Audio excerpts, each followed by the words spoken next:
Charles Dickens. Oliver Twist, or The Parish Boy's Progress. Narrated by Ben Hynes. Chapter 1. Treats of the place where Oliver Twist was born, and of the circumstances attending his birth.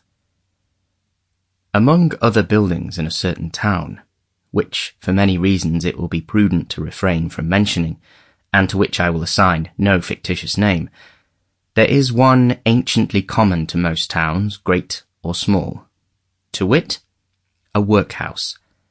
And in this workhouse was born, on a day and date which I need not trouble myself to repeat, insomuch as it can be of no possible consequence to the reader, in this stage of the business at all events, the item of mortality whose name is prefixed to the head of this chapter.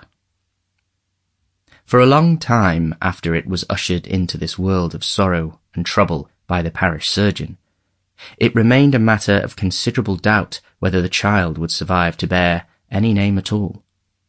In which case, it is somewhat more than probable that these memoirs would never have appeared, or, if they had, that being comprised within a couple of pages, they would have possessed the inestimable merit of being the most concise and faithful specimen of biography extant in the literature of any age or country. Although I am not disposed to maintain that the being born in a workhouse is in itself the most fortunate and enviable circumstance that can possibly befall a human being, I do mean to say that in this particular instance it was the best thing for Oliver Twist that could, by possibility, have occurred.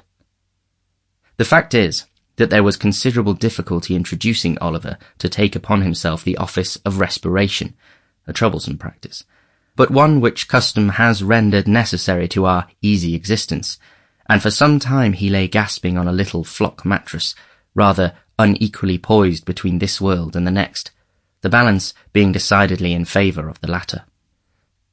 Now if, during this brief period, Oliver had been surrounded by careful grandmothers, anxious aunts, experienced nurses and doctors of profound wisdom, he would most inevitably and indubitably have been killed in no time.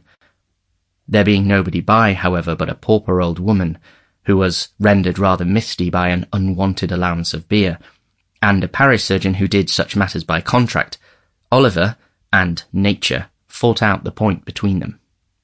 The result was that, after a few struggles, Oliver breathed, sneezed, and proceeded to advertise to the inmates of the workhouse the fact of a new burden having been imposed upon the parish, by setting up as loud... Sample complete. Ready to continue?